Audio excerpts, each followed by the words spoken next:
Chronicles of the War of Souls Book Series. Book 1 Valeria, The Beginning of the End. Chapter 2 The Oath.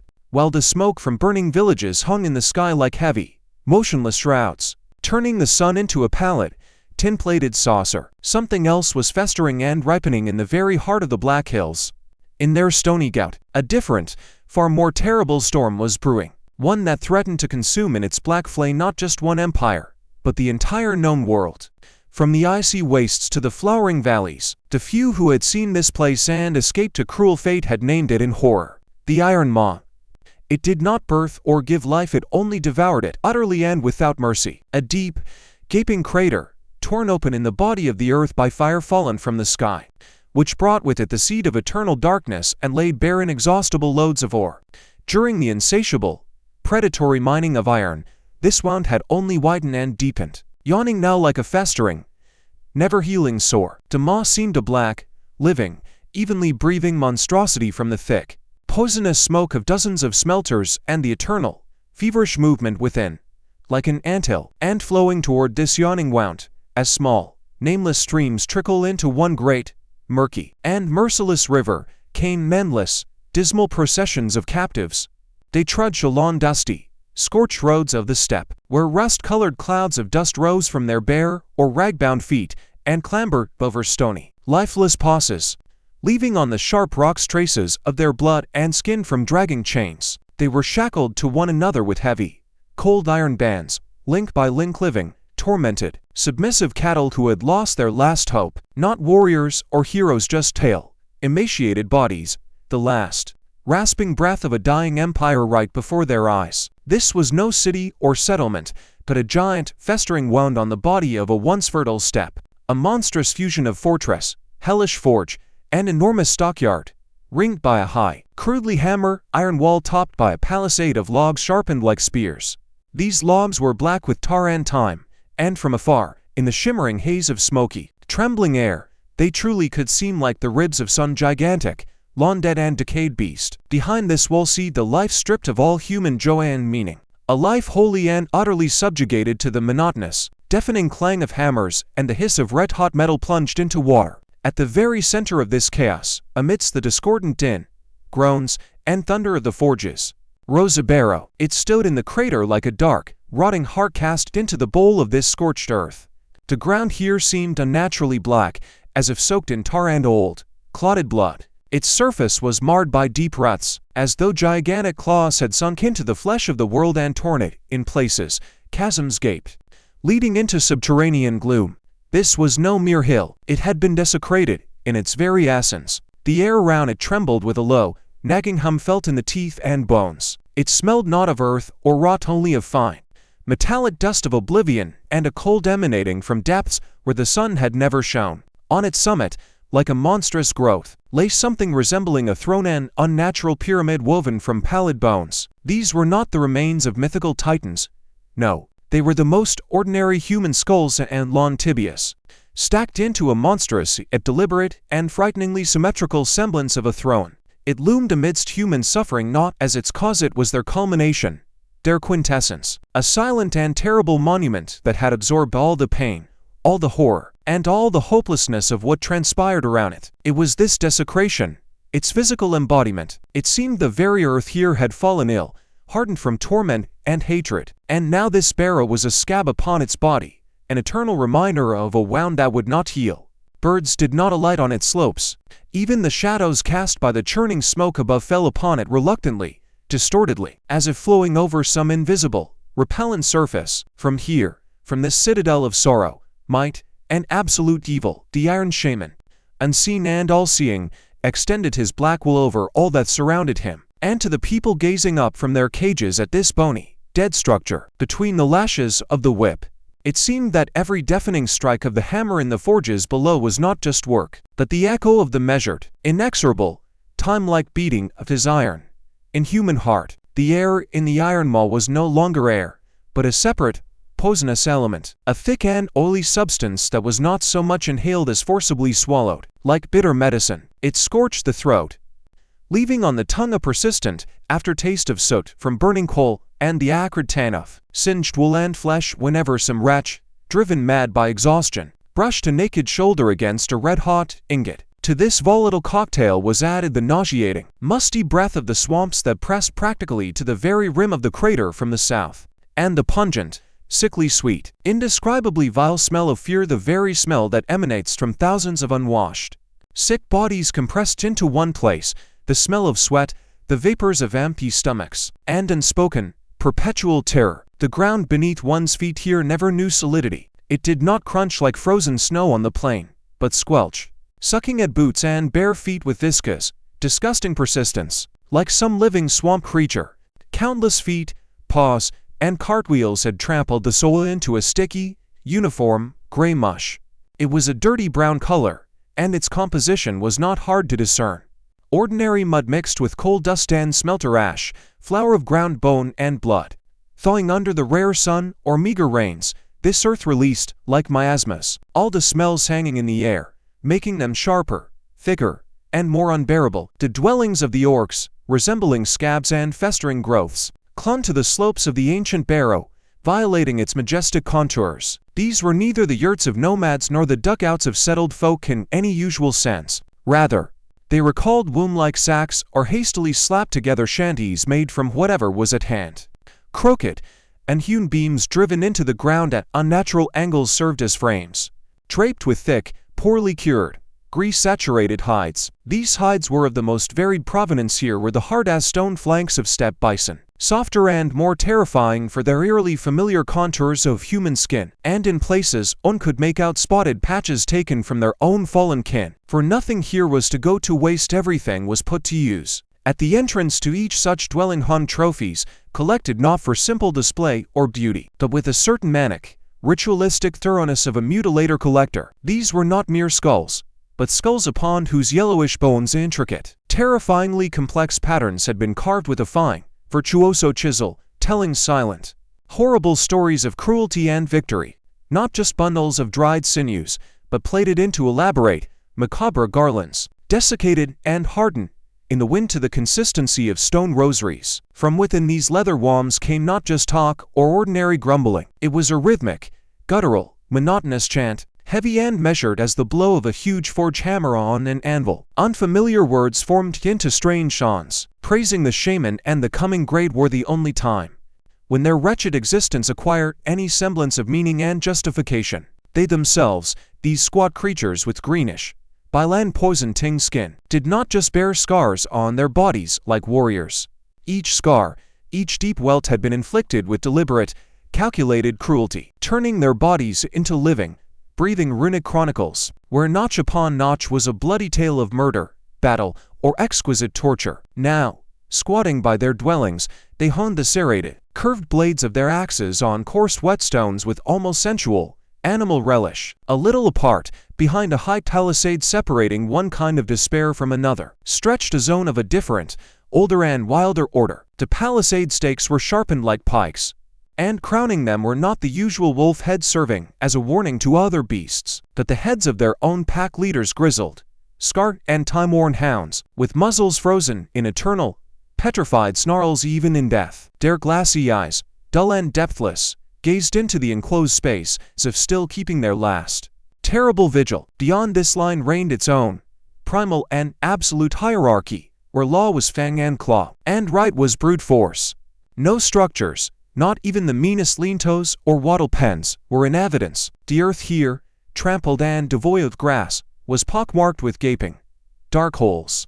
They resembled freshly dug graves of incredible size, or entrances to fox dens enlarged to monstrous scale. Their walls were roughly lined with damp, already rotting ferns and matted, shed fur of every shade: brown, gray, black, creating a semblance of a den, warm, stinking, and temporary. In such holes, curled into huge, living coils, slept, breathing heavily and nosily, giant beasts. Their shaggy sides, covered in thick, weary fur, rose and fell evenly like waves on a dark sea. Their powerful, thick paws with long, yellowish, dagger-like claws twitched in half-sleep, as if in dreams they were once again racing across endless plains, feeling the earth spring back from their paths, the wind whistling in their ears.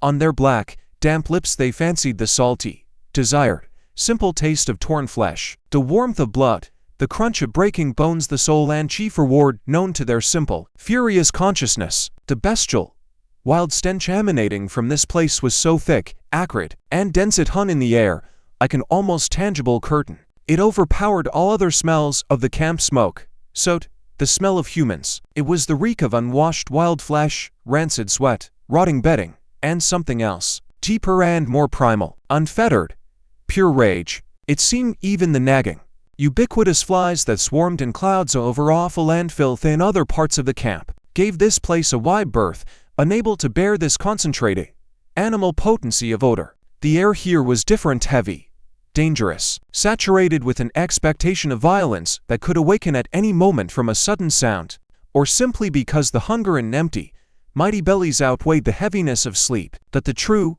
bitter, soul-wrenching essence of this place was given not by them, not the savage, nosy rage of the Orcs, nor the blind, primal power of the Wargs to find the local spirit. It was defined, like a festering, inflamed core in the body of an abscess, by the cages. They stood in the very center of the crater, at the very foot of the blackened bare along, mercilessly straight rows, resembling neatly plowed fields, were not living seed, but cold, dare and despair was sown. These were not mere cattle pens. Each cage was a thoroughly, meticulously, cruelly erected structure, whose sole and ultimate purpose was the methodical, relentless eradication of the last hope.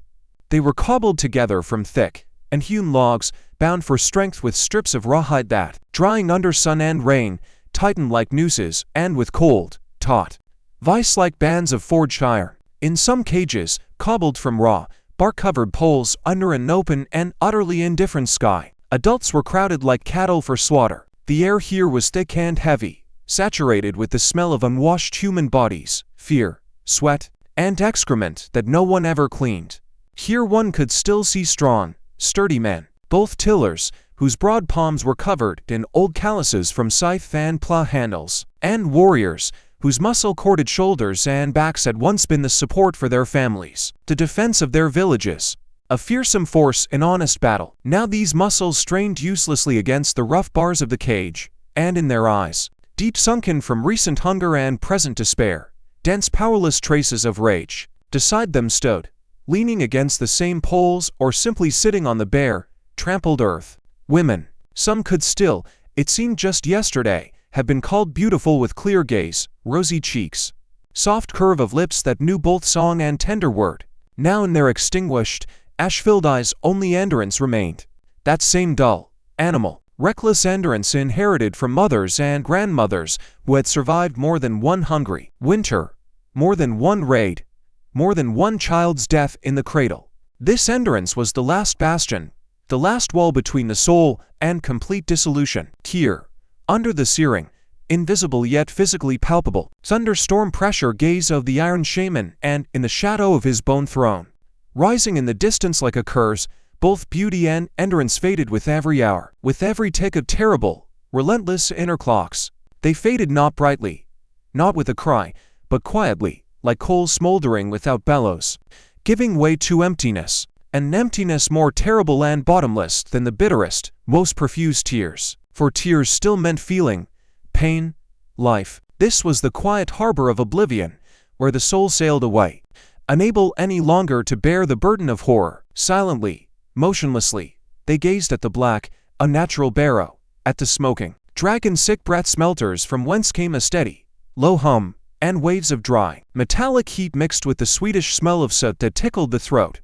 They understood, without words, without thought, on the level of ancient, animal, subconscious instinct, the very one that makes a bird freeze before a serpent's gaze. They understood they would become mere fuel, expendable material, kindling thrown into this hellish, insatiable flame that burned not to warm homes or forge tools, a flame meant to incinerate their past memories of a first kiss in the meadows, the taste of fresh milk, children's laughter, their present this final, humiliating hour in a filthy cage, and their future all hopes, all unfulfilled dreams, the very possibility of continuation of their line. All of it was to be smelted into one faceless, homogeneous, soulless mass. And from this silent, universal understanding, hanging in the air denser than smoke, came a terror worse than any groans or screams.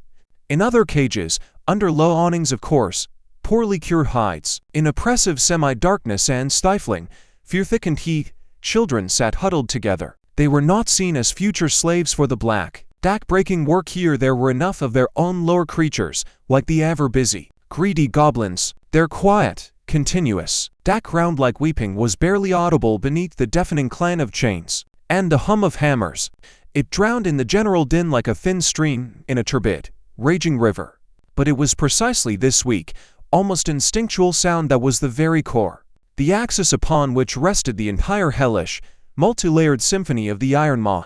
It did not deafen, it pierced through, sinking into the very gut, the very heart. It was not cacophony, but a dreary, monotonous, soul-draining music, foretelling not just death, but something worse, inexpressible, the coming, final end of all that could still be good, pure, and bright in this world. Dozens of open, heat-belching forges were, day and night, in sweat and blind fury. Goblins and orc smiths hammered out weapon stools of the coming genocide, to the deafening accompaniment of roaring and the flap of giant bellows. Here were born not just blades, but heavy, weighty instruments of mass killing, meant to crush, maim, turn all living things into shapeless, bloody pulp. The clang of metal on anvil was a steady, relentless drumbeat to which death itself marched. Over all this hellish, bustling activity, like living, grim and immobile towers, the ogres watched, silent and heavy. They did not fuss in the dust and filth like nimble goblins, nor did they indulge in wild, animal rest like the wargs.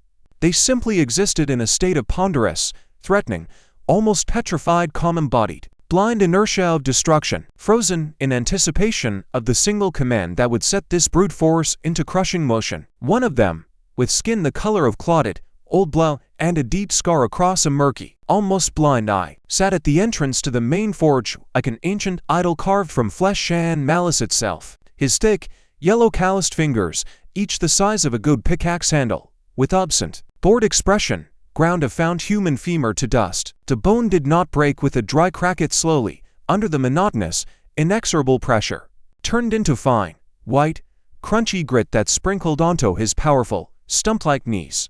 Nearby, another ogre, whose body resembled a pile of lumpy, scar-covered boulders fused into a semblance of human form, served as a living, mindless crane. Silently, with only the flexing and expanding of his chest, he shifted massive, tar-soaked logs as if they were light twigs.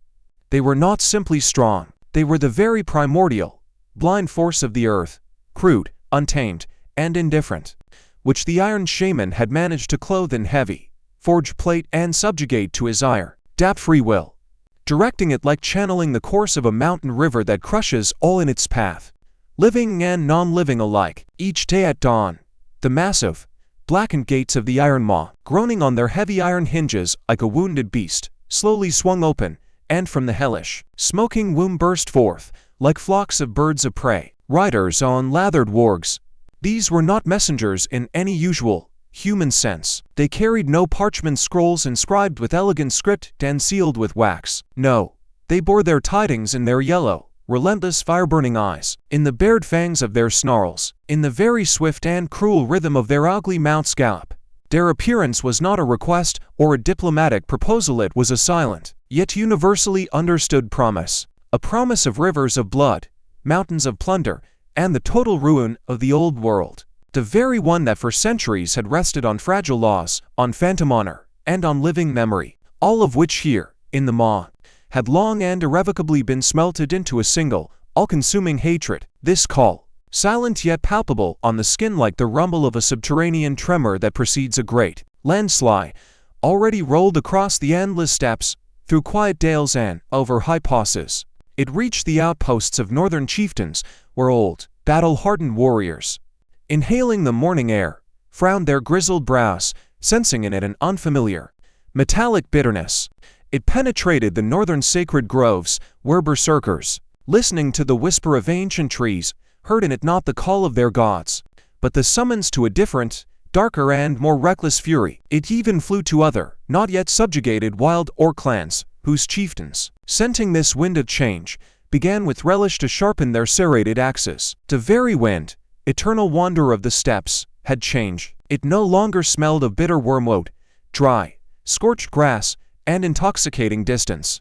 Now it carried on its invisible wings the acrid, clinging smell of ash from burned villages and that sweetish, disturbing, nauseating scent of fresh blood that made heads spin. And for many in these vast, wild lands, this new, terrible smell was as desirable and sweet as the first gulp of water after long, exhausting thirst. The sun, pale and indifferent like the faded pupil of a blind titan, slowly slid behind the jagged, saw-toothed peaks of the Black Hills. But with the retreat of day, life in the Iron Maw did not quiet or sleep. It merely shed one mask to dawn another, nocturnal one, far more terrible and primal. To daytime bustle, marked by the clang of iron, overseers' curses, and the metallic groan of forges, gradually fell silent, yielding to a different sound, born from thousands of throats. At first quiet, like the distant roar of ocean surf, it swelled, turning into an ominous, rhythmic hum emanating from everywhere at once, from holes, from behind walls, from the very earth. From hundreds, thousands of throats, hoarse Orcish, shrill goblin began to erupt, merging into one, the same word. Guttural, devoid of all human meaning and warmth, it struck the night, smoky air like the measured, inexorable blow of a giant hammer on an anvil. Gorn Newell, Gorn Newell, Gorn Newell. This was neither song nor battle march. It was a blind summons, addressed to the very darkness overhead. A prayer that held no humility, no hope, only one all-consuming, physical thirst for destruction, and anticipation vague yet imperious, promising the swift fulfillment of the most monstrous dream. And with each strike of this summons against the earth, with each new spiral of this hellish, deafening chorus, the walls of the Iron Maw seemed to vibrate, tightening in gigantic tension, ready at any moment to spew forth the rage accumulated over years onto an unsuspecting, sleeping world. And then, at the very peak of this nightmarish din, he emerged from his bone pyramid crowning the barrow's summit. The Iron Shaman. He was not merely a chieftain who had gathered disparate hordes under his banners. He was flesh of this place's flesh, its quintessence, the embodiment of its blind will, its last and chief, most perfect creation. It seemed not he had raised this citadel of sorrow and might, but the crater itself. All this time accumulating rage, despair, and pain in its depths, had finally given birth to him, as a torturer shell gives birth to a pearl. His body, covered in old, white scars, was clad, it seemed, in armor not of simple, earthly iron. His plate was black as soot and finely scaled, like the skin of a giant reptile. His face bore no ritual mask, yet his features seemed carved from the same dead, light-absorbing metal, immobile, frozen in an eternal expression of cold, indifferent fury. Only his eyes burned in those metallic, immobile features, but their fire was strange, crimson, like the deep amber glow of coals ready at any moment to flare into all-consuming flame. He stood upon the bone barrow, and the staff in his hand was heavy as the hammer of a smith god, no mere ornament or symbol of power, but a tool whose physical mass was felt in every joint, every tensed shoulder muscle. At its tip, in a setting of black iron, pulsed a dark crimson crystal, like a living, malevolent heart torn from the chest of a fallen star. And with each roar of the crowd, each cry of Gorn Newell, Gorn Newell, erupting from thousands of throats, merging into a single resonant roar, the crimson glow in its depths flared more greedily, responding to this primal rhythm, absorbing it, to soon spew it back multiplied 1,000-fold. The crowd, this living, breathing sea of bodies, callous skin, and eyes gleaming in the half-dark, parted with practiced, reverential horror. It cleaved like flesh under a butcher's knife, forming a wide corridor descending from the barrow's foot to a huge, flat stone lying at the center of the square. This was the altar where every spark of life in this maw was extinguished. It was more than just a stone. This massive slab it had drunk in so much death that the very granite seemed shot through with dark, winding veins of despair, and possessed its own slow, barely perceptible breath, felt only on the skin when one drew near close, and cold sweat streamed down the back. Its surface, contrary to any natural roughness of a boulder, was polished to a sinister, almost oily gloss that held nothing of the living world. But this was not the work of chisel or sand. No, it had been polished by bodies. Countless bodies whose life had ebbed on this cold, merciless hardness. Hundreds of hands clutching at the smoothness in final, futile hope. Hundreds of backs pressed to the stone in final convulsion. Hundreds of brass, leaving upon it an invisible yet so perceptible imprint of the last desperate thought. These wretches, with their bodies, had rubbed into its pores acrid sweat, thick blood, mucus, and silent, all-consuming horror, creating this ghastly, mirror-like sheen. And now, in it, like in the black, stagnant water of a cavern lake. The wavering tons of torches and the burning yellow eyes of orcs were dimly and distortedly reflected, seeing in this reflection not their own ugliness, that the coming feast, the promise of satiation, that the most unbearable thing, making the stomach clench into a cold knot, was the smell. It hung around the altar in an invisible, clinging cloud, Swedish, cloyingly heavy and coppery, like old coins that had lain a century in damp earth among roots and rotten wood. This was not simply the stench of death and decay. It was the stench of this place's sanctity, its perverse, oppressive grace, saturating every atom of the surrounding air, every breath. Along the edges of the slat, as if carved by an unknown, indifferent chisel, gaped deep grooves. They radiated from the center like the rays of a malformed, doom-bringing star, yet all, obeying the inexorable, simple-as-death logic, converged at a single point around. Polished depression resembling a bowl. Their purpose was monstrously simple and obvious as an axe blow. This was a deliberate drainage system, created so the precious fluid would not pool uselessly, but obediently, along laid paths, flow into its designated reservoir. This bowl was never empty. In it, filling it almost to the brim, stood a thick, nearly black sludge. This was no longer mere blood, but its settled, thick concentrate, dark as tar and viscous as cooling molasses. In this substance, an invisible, slumbering life seemed to seethe, and from it emanated a faint yet inexorable glow, a dull crimson pulse that throbbed evenly, like a second, infernal heart of the Iron Maw. In time with the chanting, swelling chorus of Gornul, the altar itself stood on a small elevation built not of earth or rubble, but of bones. Unlike the ritually arranged skulls on the shaman's throne, this was a chaotic, crude pyramid cobbled from everything left after sacrifices. Thick femurs like trunks of dead trees, curved ribs, massive pelvic bones resembling the wings of desiccated, unearthly butterflies, and whole spinal columns still holding in their curves the memory of final agony. All this mass was mixed in a monstrous, impersonal assortment where one creature's remains could no longer be distinguished from another's, where all had merged into a single, silent scream of flesh. And now to this altar, this heart of darkness beating in time with thousands of throats, they dragged a new victim. The polished two-bloody gleam stone surface, cold and damp to the touch, seemed to eagerly await a new gulp of life, to absorb it, digest it in its ancient, insatiable womb, and send it along the stone vein grooves, nourishing that blind, formless power rising from the very bowels of the Black Hills, meant to consume the entire world from edge to edge. He was not an old man, whose life had already drained like water from a punctured waterskin, nor a child, whose spirit was not yet strong and was like a weak flame. He was a powerful man, one of those stepfolk taken captive during the last raid, a warrior by birth and spirit, whose body bore scars of past battles and in whose eyes lived the memory of the free wind over feather grass. His hands were bound behind his back with thick, cold iron links, from which his fingers grew numb, but he did not allow himself to be dragged like a carcass, broken and submissive. He walked, head held high, feeling every muscle fiber in his shoulders and back tremble with tension, and each of his movements, each jerk, was a desperate, though futile, attempt to break free, each ragged breath a silent challenge addressed to the rejoicing darkness. He tried to spit toward the snarling, roaring crowd of orcs stretching their gnarled, filthy, clawed hands toward him, craving even the edge of his skin, the tip of a claw, to feel his rage, touch his agony. In his eyes, over which the shadow of inevitable resolution now closed, thick and heavy as a leaden curtain, burned not fear, which scorches the soul to ash. In them blazed rage, that final, pure rage of a free man who, even having lost everything, the battlefield, freedom, life itself, refused to surrender his soul, the last thing he had left. It was no effort at all for the two ogres, whose dull, inanimate might, smelling of sweat and urine, eclipsed everything around, to lift him by his shackled arms and, with a swing, a dull thud, hurl him onto the cold, blood-polished stone surface. Air hissed from his lungs, and for a moment, brief as a lightning flash, a deafening, dry crack echo in his ears, the sound of his own body hitting stone, and sharp, bright pain pierced his ribs.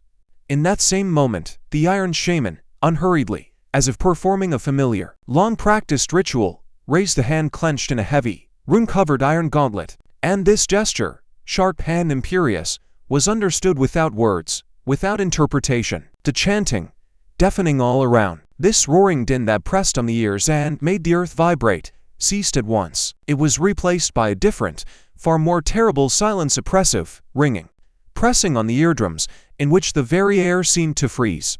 Now in it only the heavy, snorting snores of wargs from their pens were heard, and his own madly pounding, near-bursting heart in his chest, echoing in his temples with dull, desperate blows like a drumbeat counting down the final moments. The shaman's voice, when he spoke, was not a shout, he needed none to be heard. It was like the deep, low grinding of tectonic plates shifting in utter darkness underground, born in the very foundation of the world. This sound seemed not to come from outside, not to reach the ears, but to arise directly in the consciousness, in the very depths of each skull of those standing below, filling the cranial cavity with thick, viscous pitch, displacing their own pitiful thoughts and leaving behind only a gaping emptiness, ready to accept his will, as a vessel accepts moisture. The world is old and sick. The voice rumbled, and it seemed with each spoken word the air thickened, grew heavy as water at great depth. It has gorged itself on lies and weakness. Its peoples rot from within like carrion under the sun. We are the fire that will burn this rot to ashes. We are the hammer that will reforge this world. He paused, unhurried and full of grandeur, and his burning, like two coals, gaze slowly, weightily slid over the frozen, silent crowd, over the crimson, pulsing altar, over the distorted, crooked reflections in its polished, black mirror surface. But a hammer. His voice acquired a sudden, icy and inexorable clarity that raised goose flesh. Needs an anvil, and fire needs fuel. Strength is not granite. His gaze, heavy and inexorable as a millstone grinding grain to flour, bored into the warrior pinned on the stone, seeing in him not a man, but essence, material. It is taken, consumed. The shaman raised not a blade fit for honest battle on a field of war, but something else, far more terrible, a long ritual dagger, carved from black, dull obsidian. Ancient, winding runes carved along its length seemed to absorb the dull, crimson light, not reflecting it, and the blade, long and narrow, was polished to a sinister, razor sharpness, promising not pain, but something greater. His spirit is fierce. His blood is strong, proclaimed the shaman, and his voice sounded like a sentence, final and not subject to appeal, upon the whole world that had borne this warrior, all his gods and all his hopes. This strength I shall accept, to lead you to coming victory. And then it began. He did not quickly slit the throat, for in that act would be mercy, and mercy the lot of the weak, the last breath of the old, outlived world. Instead, he raised the obsidian blade, thin and black as a sliver of starless night, and in the crowd, which just a moment ago had been roaring, a silence fell thick, absolute, ringing, like ice in the depths of a cave where no living foot had ever trod. In this sudden, oppressive abyss of sound only the ragged, hoarse gasp of the victim was heard, trying to draw in air already poisoned by the smell of his own death, and the furious, dull thud of thousands of hearts watching, mesmerized and greedy, the unfolding act, in which each felt both terror and a strange, dark exultation. The blade, cold and sharp as the very quintessence of the shaman's will, plunged not into the throat, but just below the collarbone, where life pulsed beneath the skin. This was not a blow in anger, not blind fury, but a precise, calculated movement, devoid of haste, almost surgical in its horrifying calm. What issued forth was not a scream. The warrior clenched his teeth too hard for that, biting his own lips to blood, but something more terrible and personal, a short, wet, choking groan, a sound only a man can make whose lungs are suddenly filled not with air, but with his own warm, salty blood. The shaman did not hurry, and in this leisure lay the full measure of his power. His iron gauntleted hand moved with crushing, inexorable slowness, like the movement of a glacier. He drew the blade down the chest, parting skin, dense, trained muscle, white tendons, and resilient cartilage, with monstrous, detached knowledge of anatomy, as if opening a book whose pages were woven of flesh. The air filled with the revolting, specific sound of tearing flesh, dull and juicy at once, like wet, dense cloth being ripped. And then, over this wet nose, came a dry, distinct, deafeningly loud crack in the ringing silence, the sound of ribs parting, exactly like the crunch of dry branches under a giant's foot in a sleeping forest. And then the crowd, holding its breath, beheld this, and in 1,000 pairs of eyes horror and rapture flared simultaneously. In the gaping crimson wound, beneath the exposed and shattered ribcage, a living heart pulsed. It still beat stubborn, wild, unwilling to surrender, and with each such, ever-weakening beat, it pushed forth new scarlet, almost black in the ghostly torchlight streams, which thickly drenched the black, polished altar stone and the iron-scaled armor of the shaman. This was not merely execution, not merely deprivation of life as could happen in battle frenzy or in a dungeon from suffocation. This was ritual, a cold and clear demonstration of the very essence of life and absolute, undivided power over it. The shaman, without tearing his burning, soulless gaze from the clouding last spark of consciousness losing eyes of the dying warrior, slowly, with soul-freezing calm, thrust his hand into the bloody, steam-smoking crevice. His fingers, clad in cold, inexorable iron, for a moment closed around the blazing, shuddering muscle, squeezing it with monstrous force, suppressing its desperate rhythm. He felt beneath his gauntlet its hot, slippery form, the animal heat, the final, convulsive twitches, the most intimate, ultimate contractions of a life he was now not merely extinguishing, but appropriating, making his undivided property. Scarlet, almost black in the crimson glow of torches, blood gushed onto the polished altar surface in a wide, unstoppable torrent. But it did not merely run in streams to disappear into the drainage grooves. A strange, eerie, almost tangible sensation arose, as if the stone itself, this ancient, death-saturated slab, greedily, like a living, insatiable organism, drank it in, imbibed it. Crimson and umber veins, fused for ages into its dark structure, flared with a sinister, inner glow, exactly, in unison, repeating the last, fading pulsation of the torn heart. And at the very moment when the heartbeat beneath the iron gauntlet began to turn into disordered, weakening throbs, and the light in the stone veins began to dim, the shaman moved. He brought his staff close. The crimson crystal crowning it now was mere inches from the bloody wound. And then from the very heart, from its hot, fading flesh, something separated. It was a thread thin, glowing, unbearably bright against the darkness and blood, woven from the final shudder of the soul, from the ultimate, unspoken rage and animal terror. It did not merely waft in the air, it flew, rushed toward the crystal with the greed of iron to magnet, and the crystal absorbed it, drew in this bright, trembling substance of agony. It devoured it, and as it absorbed, its inner crimson radiance burned brighter, grew denser, heavier, almost tangible, filling not merely with light, but with the most concentrated essence of stolen being. Following this, as if receiving a signal, that very light from the altar veins, already almost extinguished, raced along the ancient, deliberate grooves like blood through the veins of an awakened giant, rushing toward the central, never-empty bowl. In that same moment, the dark crystal on the shaman's staff flared in unison, and its crimson glow for an instant eclipsed even the torchlight, casting onto his immobile iron face distorted, leaping shadows. And this was felt by each who stood in the petrified crowd, not merely light, but something else, deeper and more personal and invisible yet palpable.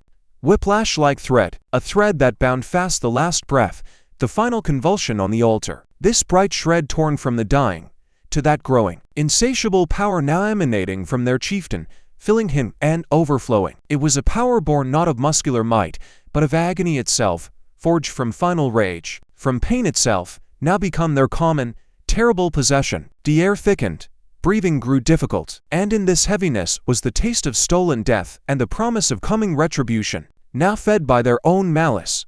But this was only the beginning, the first spark fallen into a powder keg. The sight of gushing blood, its warm, coppery, nauseatingly sweet smell hitting the nostrils, drove the Orcish crowd mad, shattering the last restraints of restraint.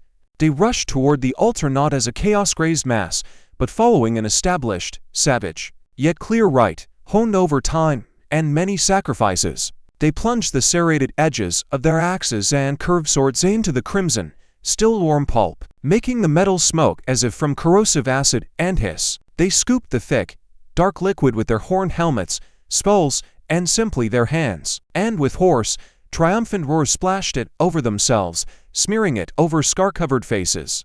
Cracked breastplates, muscular, mud-caked arms, leaving sticky, quickly darkening streaks on their skin. And with each such motion, with each new crimson stain on their bodies, from hundreds of throats erupted not mere shouts, but hoarse, furious, full of frenzy oaths, words of bloody allegiance and vows of destruction, addressed to the one who stood on the bone barrow, who had just gifted them this night, this feast, this strength. The air, already heavy and stifling, now filled to the very limit. To nausea it seemed composed not of gases, but of the coppery, sweetish aftertaste of blood, the acrid, bestial smell of sweat, and these deafening, wild, throat-rending screams that merged into one continuous, resonant roar of universal obsession, a hymn celebrating the end of all things human. And then they came for the children.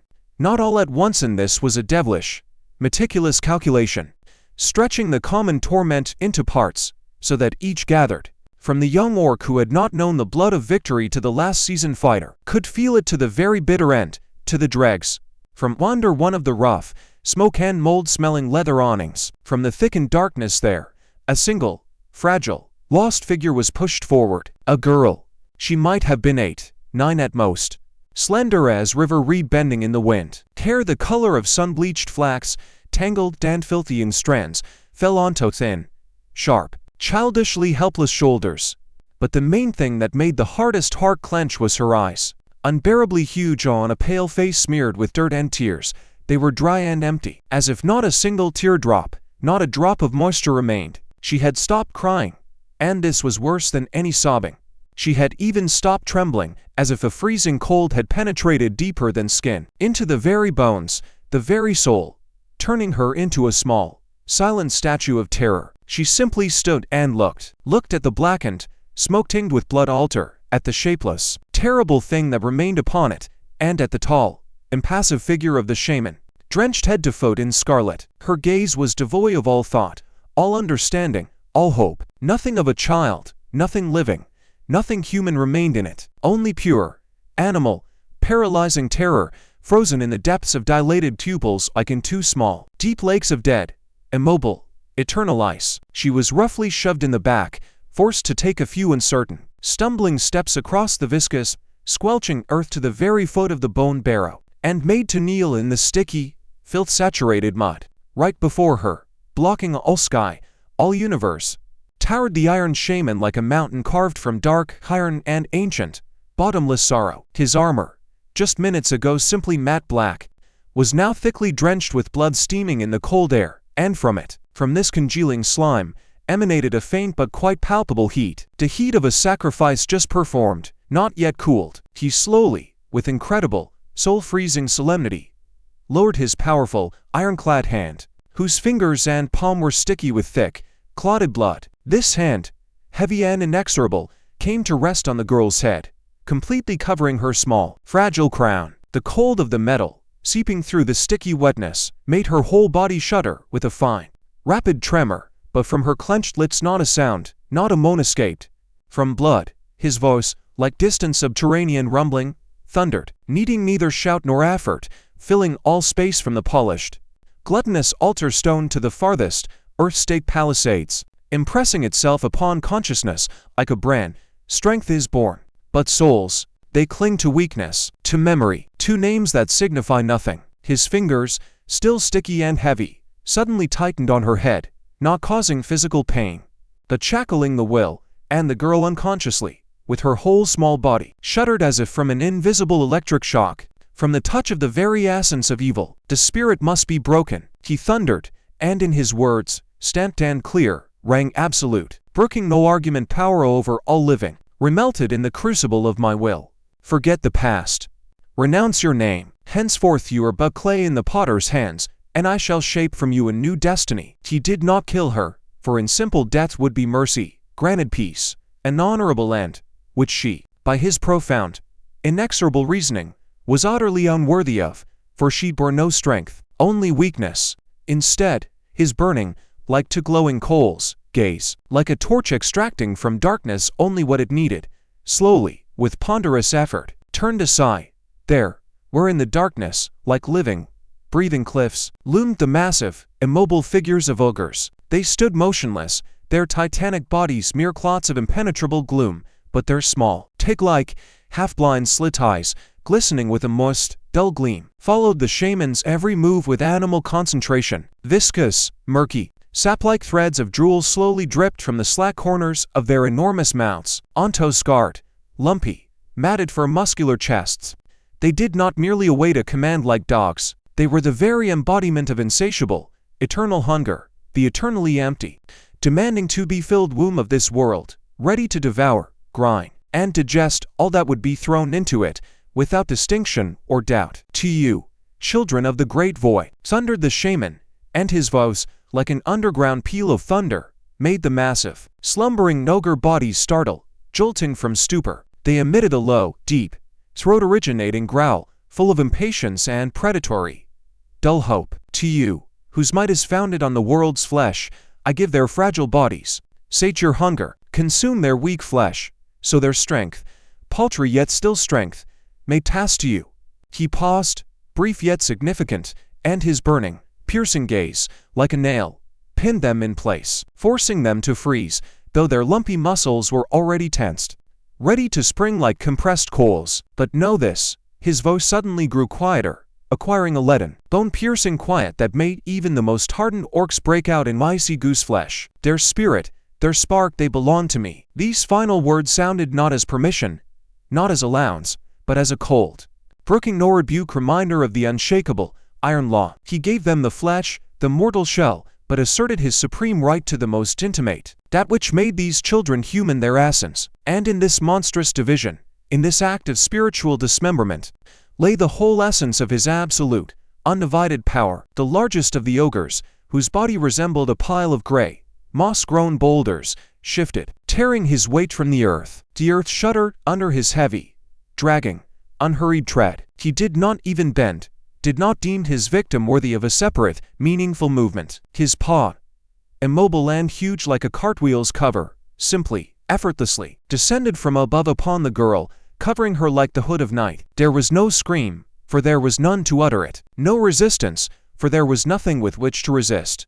Only a short, dry yet disgustingly juicy crunch, like a bundle of dry twigs snapping all at once under a press, was simultaneously a right. Juicy fruit is crushed, releasing its moisture. Slowly, with imperturbable, almost ritual calm, he brought his bloodied, scarlet-smeared palm to his gigantic, lipless maw. The crowd froze, mesmerized by this measured, monstrous in its simplicity act, and then a loud, wet, piercing squelch, at which blood froze in veins and knees buckled, rolled through the ranks, drowning for a moment even the roaring din of smelters and the hiss of torches. Then the ogre slowly, with feeling, as if savoring every moment, licked his lips, running a thick, log-like, rough tongue over his entire palm surface. His dull, scar and war-covered face contorted in a grimace, not a smile of a rational being, but something akin to animal, mindless, physiological satisfaction. This was not merely an act of cruelty, of which there was plenty here. It was something more, far more terrible, an act of mockery over life itself, over its fragile and mysterious design.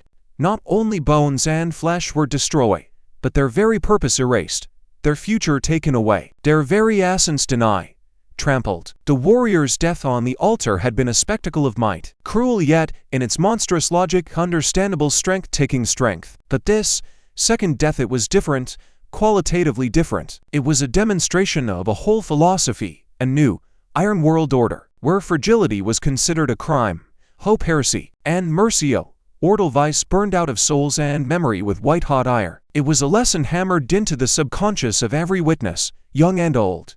Here was no place for that which cannot become a weapon or fuel. All else dust under an ogre's paw. And when the ogre, with a dull, stupid squelch, crushed the fragile, thin bones and swallowed the bloody, shapeless lump of flesh, slowly, thoroughly licking his coarse, sparse and filthy fingers from his half-open, steam issuing in the icy air mouth, reeking of rot and death, a pale, barely discernible, phosphorescent glimmer escaped. It was weak as a reflection on water on a moonless night, yet its form was monstrously, painfully recognizable. It resembled a tiny, distorted and silent fine agony face, the last, agonizing, forcibly uprooted trace of a soul, violently torn from the destroyed, mangled flesh. With a hoarse, icy, beastly plaintive gasp, like a drowning man's last exhale, this glowing, incorporeal substance shuddered, wavered, and rushed along a channel invisible to the common eye, like iron filings to a mighty magnet. This spark, this fading consciousness, was absorbed by the insatiable crimson crystal on the Iron Shaman's staff, which flared for a moment with a blinding, almost painful to sight light. It was not warm, not living, but cold and sharp as an ice shard striking bare skin, and in its brief, furious radiance. The shaman's face was illuminated by a deathly, liliacous glow, showing through the haze of blood and deep shadows like a mask of petrified, long-dead flesh. His eyes for a moment rolled back under half-lowered, heavy lids, and on his usually immobile, granite-carved features something inexpressible and frightening was reflected, a strange, unnatural mixture of ecstasy and torment, as if you were tasting something simultaneously inexpressibly sweet, desired, and utterly revolting, poisonous. When that sharp, painful light faded, having absorbed the last trace of the glowing essence, the crystal did not return to its former, steady pulsing. Now it pulsed more evenly, deeper, having acquired a certain lacking before mass, like a living heart receiving yet another new portion of blood. Its crimson glow grew more saturated, denser, heavier. It no longer merely struck the eyes, but pressed upon them like physical weight. It was sated, but not fully, and this new, acquired fullness only kindled in it an ancient, insatiable hunger. The Iron Shaman slowly, with incredible, soul-freezing solemnity, turned to his frozen, breath-held army. He stood against the backdrop of blazing forges, whose crimson light broke through the clouds of acrid, suffocating smoke, and the steaming like a freshly slaughtered animal altar, from whose black surface thick scarlet trickles still slowly, with revolting leisure, flowed. In this murky, infernal glare he seemed no longer a creature of flesh and metal, not a commander or priest, but something else, far more terrible, an embodied apocalypse, a living, breathing god of destruction, for whom all creation was but an anvil, and life malleable metal. You have seen. His voice crashed upon the crowd, not as mere sound reaching ears, but as a physical, crushing all in its path avalanche capable of shattering cities, and grinding the strongest bones to powder.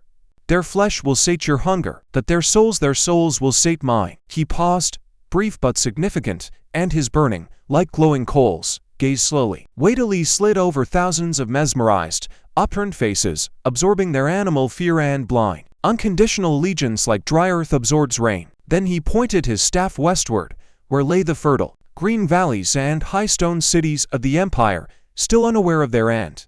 Prepare, he thundered, and in that single word was heard the ring of thousands of whetted blades, the grind of shifting heavy plate, and the resonant clang of hammers on anvils. For when the time comes, we shall turn our gaze to the heart of weakness, to the rotten tooth in the world's maw. We shall burn their capitals to ash, we shall raze their fortresses to the ground, so the wind whistles across desolate, scorched squares.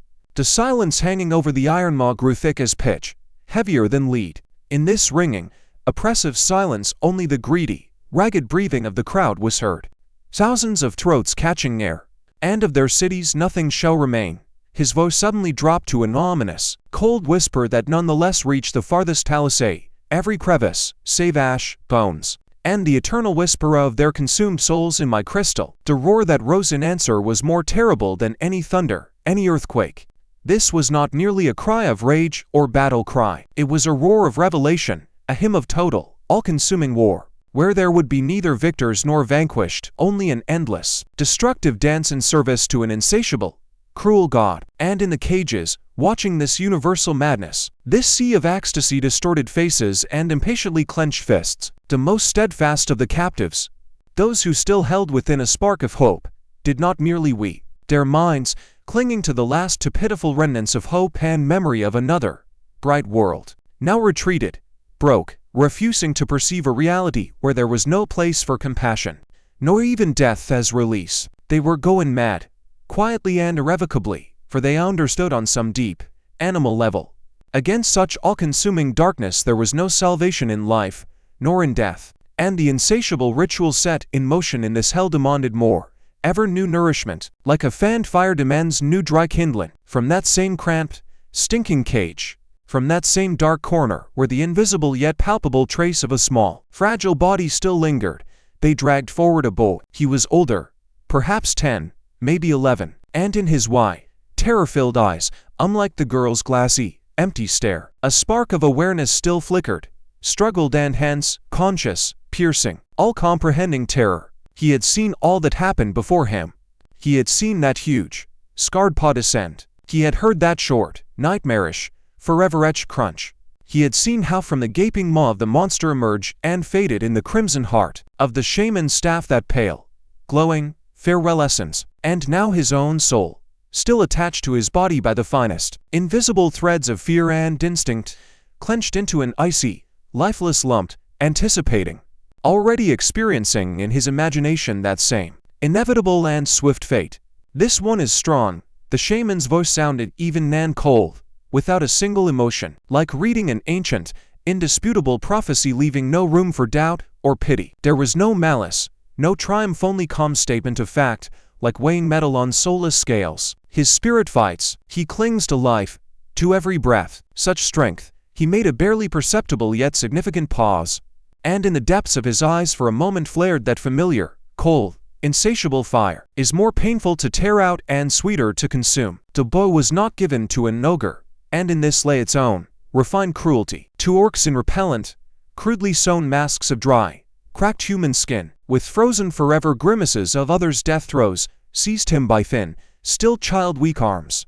They forcibly pinned him back against the cold, sticky with clotted blood altar surface, face up to the bloody sky, beside the mutilated, disfigured body of the warrior. His arms and legs were stretched to their full length, with unnatural, painful tension, his thin wrists and ankles secure in heavy, stone-set iron rings from which there was no hope of release. The shaman approached, and his shadow fell upon the condemned like falling night. This time in his iron gauntleted hand was not a wide ritual dagger, but something else, far more terrible in its elegance, a long, thin, deadly sharp, needle-like spike of the same black, dull obsidian, covered with the same ancient, light-devouring runes that seemed alive in the crimson glow. "Strength is in the blood," he proclaimed, and his voice this time was quieter than before, almost intimate, yet thereby only more piercing and terrible, cutting into consciousness sharper than any blade. The spike's point, cold and inexorable as death's touch, softly touched the bow's temple, barely missing the eye. He did not scream, could not, for terror gripped his throat like a vice. Air forced its way, with a whistle, from his constricted, immobile chest, issuing only a soundless, choked in itself moan. His eyes, already filled to the brim with mute terror, widened to their limit, filling with inexpressible, almost tangible, physical suffering, anticipating pain. But memory, the shaman slowly, with incredible, soul-freezing precision, drew the point downward, leaving on pale skin a thin, scarlet, smoke-dinged line. Memory is in the flesh. He did not kill him quickly, and in this slowness lay the whole abyss of his torture. The obsidian spike, cold and sharp as a sliver of a winter star, began its slow, inexorable, meticulous movement. It did not cut with force, but rather slid, barely touching, leaving behind the thin, even smoke issuing from some internal, hellish heat incision. This was not a vivisection, as with the warrior, where the goal was to expose and tear the very heart of life. This was a flame, as if the shaman, possessing monstrous, inhuman, surgical patience, was peeling the thinnest skin from a ripe fruit, striving not to damage the tender flesh hidden beneath. Blood seeped from 1,000 severed tiny capillaries, staining the stone a new crimson hue, but did not gush in why. Life-affirming streams the shaman, by some incomprehensible, blasphemous knowledge of anatomy, avoid major vessels, turning the execution itself into a many-hour, exquisite agony, where life itself, its every moment, became unbearable torture. The bow's screams finally broke free, breaching the dam of initial terror and shock. They were piercing, high, soul-rending, full of such bottomless, black despair and pain that even the hardened men in the cages, who had seen various wounds and death, could not bear this ghastly sight and turned away, pressing their heads into dirty shoulders, trying to drown out these sounds, but in vain. The shaman was inexorable and calm as death itself. His work was like that of a master vivisector, potter, or sculptor, utterly absorbed in his terrible, loathsome art. He spoke, his voice even, almost meditative, monotonous, and this measuredness, this calm formed a terrible, unbearable contrast to the wild, animal cries of his victim. Each muscle, he slowly drew the spike along the inner thigh, and beneath the thin skin a large, well-formed muscle twitched, trembled, holds memory of running on morning, dew-wet grass. He slowly shifted the instrument slightly higher, and a new, fiery surge of pain wrung from the bow, another, frantic, hoarse groan. Each bone remembers the weight of its own body in a mother's embrace. "I shall take it all," continued the shaman, and in his voice was neither malice nor anger, only cold, indifferent statement. "To the last memory inscribed in your flesh." The shaman leaned slightly closer, and his icy, depthless gaze met the boy's eyes, clouded from unbearable torment, seeing nothing. I shall leave you only with your pain. It shall become your sole legacy, your only knowledge. This process stretched into an eternity filled with hoarse, breaking into shriek screams, ragged, choking moans, and the soul-freezing, grinding sound of the spike's point touching exposed white bone. When it was all finished, and the bloodied, stripped of something most intimate, most human flesh twitched on the cold stone in final, meaningless, convulsive spasms, the shaman finally straightened and raised a hand from the tormented, disfigured body, like the last. Hot steam from a mortal wound on a cracking winter frost. Slowly, reluctantly, rose a glow. It was brighter, denser than the girl's, and shot through with fine, furious, golden threads, echoes of recent resistance, desperate struggle, stubborn, childish unwillingness to die, clinging to every memory. This glowing, trembling substance wavered for a moment in the frozen air, trying to recoil, to flee into nowhere, preserve its fragile individuality. But in vain. It was already late, irrevocably and finally late. The crimson crystal on the shaman's staff, already awaiting, anticipating, emitted an invisible yet so perceptible force of attraction. It drew into itself this bright, desperate spark, like an insatiable, ancient spider drawing into its dark funnel a trembling, helplessly struggling, web-trapped victim. The crystal flared with such shattering, blinding force that for one short, eternal moment it illuminated the entire Iron Maw to its last dark corner, revealing from the darkness thousands of snarling, exultant orc faces, the dull gleam of steel weeping with moisture, and the smoking, soot-blackened walls of forges. The light was crimson, infernal, devoid of all living warmth, and in its brief, furious radiance the shaman's huge, distorted shadow fell upon his entire frozen army, hiding for a moment both the bone barrow and the distant, indifferent starry sky, looming over all living like a black, heavy shroud. You see, his voice thundered, saturated with new, just stolen strength, having become even more powerful, thick, and merciless, like a falling mountain. They are not people, they are vessels, empty vessels filled with strength that by right of might and will belongs only to us. He slowly, imperiously swept his gaze over the mesmerized, frozen in reverential, almost religious terror crowd, and his burning eyes, reflecting the crystal's flicker, met hundreds of other, wild, devoted, and craving ones. We shall not simply kill them. That is wastefulness worthy of the weak. We shall process them. He made a small yet significant pause, letting this monstrous, new word hang in the stifling air, soak into consciousness, to the last drop of life, to the last spark of soul, to the very dregs. He slowly, with incredible import, swept his gaze over the crowd frozen in sacred awe. Every warrior of the extinguished empire, every peasant in the field, every mother rocking a child, every infant in a cradle. His voice swelled like a sea tide, turning into deafening, all-shattering thunder, driving each word like a nail into consciousness. All shall become bricks, simple and sturdy bricks in the walls of our new, eternal world. He raised his staff high to the bloody sky, and the crystal at its tip answered with a new, powerful surge of crimson, almost black radiance. A world of strength, a world of will. He struck the staff's haft against the altar's edge, and a dry, bone-like crack, like close thunder, rolled across the entire stone crater, making the earth tremble. A world where weakness shall be burned to ash in the crucible of our wrath. The roar that rose this time was no longer mere rage or blind faith. It was the roar of the possessed.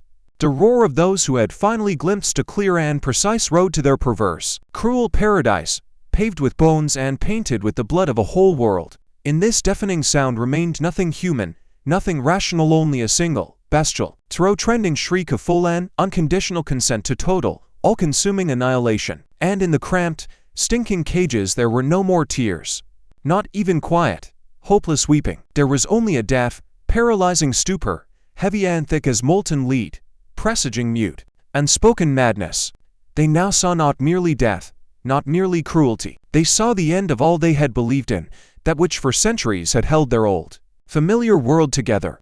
The end of the soul, the end of hope for afterlife rest, for the gods' mercy, for justice. Now they understood with icy, final clarity. For them there would not even be oblivion, only an eternal, unceasing whisper in the crimson, insatiable depths of the crystal, in service to a new, cruel god. The sacrifice transitioned into a new, even more monstrous and impersonal phase. The ritual, sweeping away the last traces of individuality and meaning, turned into a streamlined, soulless death conveyor, an infernal machinery. Now they dragged to the altar all and sundry men captured in steppe raids, who just recently had been the bulwark and defense of their villages, support for their families, whose strength-corded hands, accustomed to labor, had plowed earth and felled forest. They were granted neither long, exquisite agony, nor piercing, cutting words from the shaman. The altar of hunger, having awakened its insatiable, ancient womb, now demanded mass, continuous, uninterrupted offering, and he, standing upon his bone throne, intended to satisfy this hunger to the very brim, to the dregs, until the cup overflow and the walls of the new world began slowly rising from this sea of suffering and pain. First they roughly hauled to the black, polished stone a bearded, broad-shouldered woodsman with hands thick and gnarled like old oak roots, from long years of back-breaking, daily labor. His coarse, homespun shirt was torn to shreds, revealing sun-browned, sweaty skin where blue, strained swollen veins stood out. The shaman did not even trouble himself with an intricate, lengthy ritual, as with the bow. With one sharp, almost careless, practice to automatism motion of the obsidian blade, cold and sharp as the winter steppe wind, he slit his throat. But this was not the mercy of quick, painless death. The cut was calculated with monstrous, surgical precision so the carotid artery, once severed, would spurt upon the altar in a wide scarlet fountain, but consciousness, poisoned by mounting asphyxiation and shock, would leave the victim not instantly, not in one moment, so those last, agonizing seconds of earthly existence would be filled not with calming darkness, but with conscious, piercing agony of full, helpless understanding of inevitable end. Scarlet, incredibly bright and alive in the dancing torchlight reflections, the stream struck the polished, black mirror altar surface with such strong, pulsating force that fine, sticky spray flew into the air like a warm, salty, revolting rain, staining all around stone, armor iron, dirty bodies in fresh, crimson spots. And in that same moment, as if in answer to this generous gift, the stone itself seemed to come alive. Deep, dark, scar-like veins, fused for ages into its granite structure, flared from within with piercing, scarlet, almost white-hot light, like wire suddenly charged with mighty current. From the central bowl, this pulsating, insatiable funnel where the sacrificial blood already dutifully flowed, rose a thick, smoky, iron and death-smelling cloud of vapor, and its appearance became the long-awaited signal for the feast's commencement. With a single, deafening roar, in which primal rage, religious ecstasy, and simple, animal, insatiable thirst mingled, the orcs again rushed forward, to the altar's foot. They were no longer an organized, disciplined army obeying orders. Now they were a single pack of hungry, maddened hounds scenting hot blood and food. Obeying only the ancient, bloody, bestial instinct, they shoved, snarled, showered each other with hoarse, inarticulate curses, but all their attention, every tensed muscle, every gaze was fixed on the altar, on these scarlet streams. They scooped with helmets, wooden, crudely cobbled bowls, and those who had nothing simply with their gnarled, splayed-fingered hands that warm, almost hot, steaming liquid that flowed, in thick, slow rivulets along the stone-carved grooves, to sate the insatiable, eternal thirst of the central bowl. The scene that opened to view was surreal and revolting in its primal, naked frankness. Some orcs, baring teeth in wine, insane grins more like death-throw grimaces, threw back their heavy, lumpy heads and drank their bounty in one draught, one long, greedy gulp. Scarlet, thick moisture streamed down their green, scarred chins, mingling with sticky, viscous saliva and catching in sparse, wire-like bristle. Others, rolling back yellow, faded, insane eyes under heavy, overhanging brows, with wild, throat-originating shrieks smeared it over their broad, ugly faces, over green-gray skin covered in old sores and new scratches, rubbing it into deep ritual scars that covered their muscular bodies like bark on old, severe trees. They traced with it on their low, sloping foreheads crooked, angular, unknown runes of rage and destruction. They smeared it on the hafts of their serrated axes and heavy spearheads, whispering meanwhile hoarse, hate-filled curses and oaths addressed to the dark forces that gifted them this and every night. The air grew thick, heavy, and clammy as broth brewed from death itself. The smell was complex, layered, and unbearably horrible. Sharp, acrid copper of fresh blood mixed with the sweetish, nauseating stench of old, already clodden and beginning to spoil, and through this volatile mixture broke the acrid, familiar to every warrior reek of sweat, urine, and excrement of those who died here, on the blood-slick stones. Breathing became nearly impossible. Each new gulp scorched the lungs, and left on the tongue a persistent, revolting aftertaste that made one want to retch. The altar itself now did not merely blacken at the square's center like a grim aisle. From it in all directions, like rays of a malformed star, scarlet streams beat and flowed,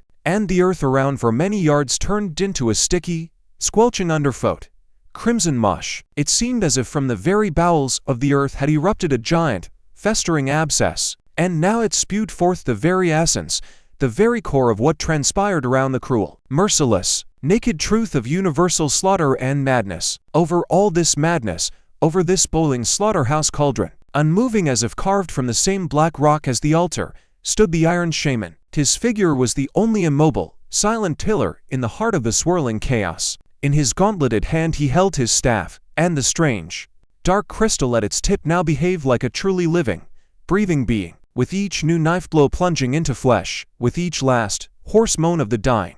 In its crimson, unfathomable depths a short, bright, almost painful light flared. Each such flare seemed to resonate in the shaman himself, making his powerful body shudder slightly, and his voice, having become unnaturally loud and deep, penetrating, rolled over the crowd, drowning even the wildest, throat-rending cries of his warriors. "Drink their strength," he thundered, and his words fell upon the crowd like heavy hammer blows on an anvil, driving into consciousness. "Absorb their fury. Let their fear become your malice, and their despair give you firmness. You are the scythe that shall mow down this rotten, putrid through world. You are the hammer that shall smash it to fine, helpless dust."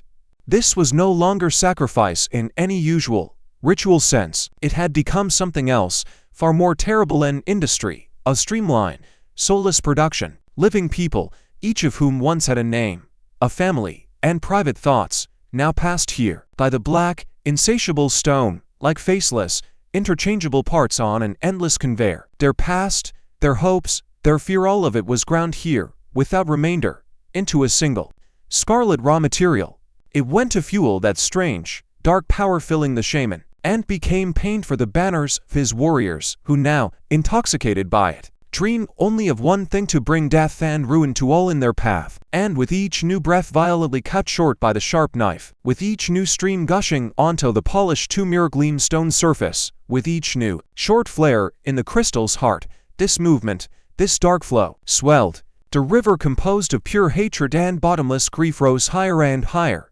swelling, and clearer, more tangibly it was felt in the stifling air that soon, very soon, its dark waters would breach the last dams and pour in a all-crushing torrent onto the western lands, to sweep away their all, both high stone cities and poor wooden villages, and the proud kings themselves in their impregnable castles, and then go further still, erasing from the face of the earth even the memory that on these green fields bread once grew, and carefree children's laughter once sounded. The Iron Shaman raised his staff high overhead, and all the energy absorbed over the lawn. Bloody hours burst forth at once. From the dark crystal at its tip poured a blinding crimson light, unnatural and cold as death's touch. It lit his face from below, and in this deathly glow it seemed carved from dead, soulless stone, frozen, expressionless, and infinitely ancient. The slaughter finally ended.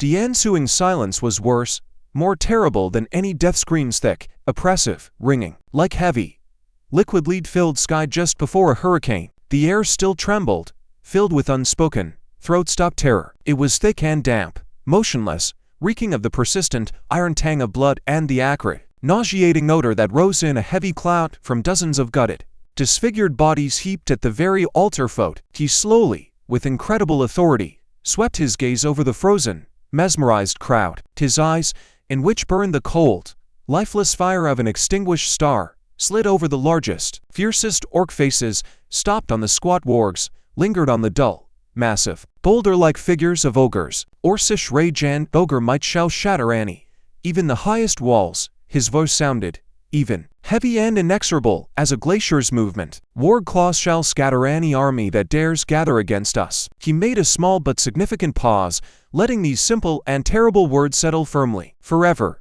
into each listener's consciousness. But our victory must not be mere conquest. It must be total, absolute. The end of all that was before us, and for that we need yet other tools. In his voice, for a moment, an echo of some other, more complex and terrible thought was heard. Reaching into the darkest depths, he fell silent for a moment, utterly motionless, as if listening to something within himself, to the whisper in the crystal's depths. And for now, his thin, pale lips twisted in a semblance of a cold, joyless smile. I still feel it, Hope. It still flickers there, in the cages. It must be burned out, to the very end. The shaman slowly, with heavy grating, turned, and his gaze, sharp and piercing, seemed to pierce the very dense darkness, rushing far beyond the horizon, there, where lay foreign. Not dash yet dash touch dash by dash fire dash shen sword lands. You have seen might. His voice now did not thunder, did not roar, but was quiet, even and incredibly clear.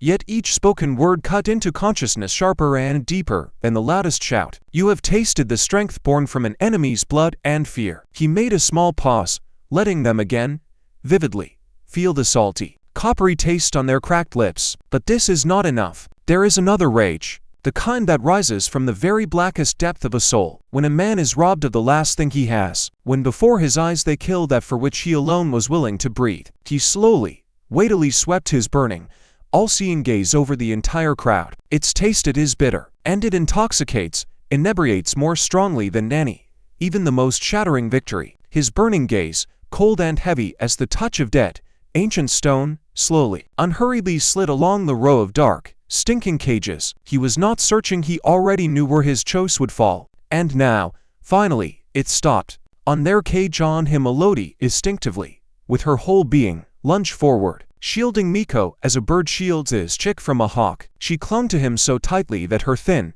pale fingers dug into his thin, child-fragile shoulders, and the joints of her hands whitened from mortal tension. The bow pressed against his sister, his small, wasted body racked by a fine, uncontrollable, fever-like tremor, as if from bone-piercing chill. He did not cry or scream.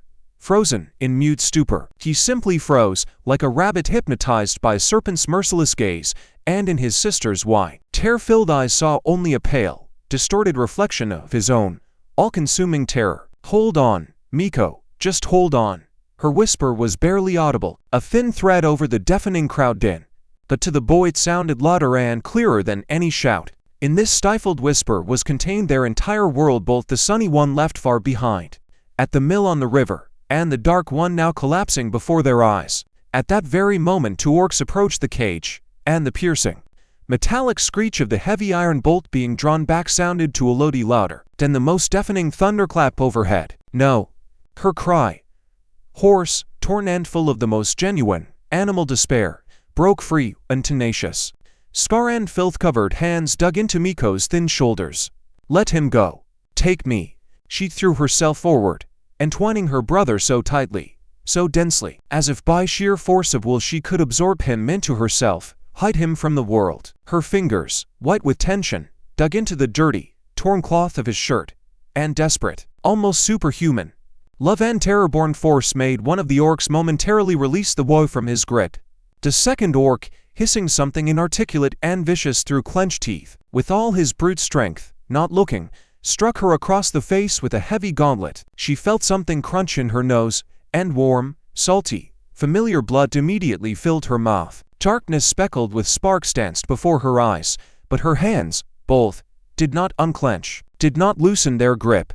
In this was her whole battle, her whole short life, the last, desperate attempt to die first, so as not to see him die, so as not to survive that most terrible pain. But there were two opponents, and they were strong. Hairy, sweat-soaked and blood-soaked hands with dull force pried apart her weakening fingers. Tearing this last, fragile defense, she was thrown back like a splinter into the cage's depth, and she fell heavily, limply onto the dirty, long-clotted with blood and filth straw. Her head struck a thick, unhewn wall log with a dull, bony thud, and for one short, blissful moment everything vanished: the deafening nose, the sharp pain, the all-consuming terror. Consciousness returned to her with a new, throat-rising wave of nausea and the familiar, deafening fear.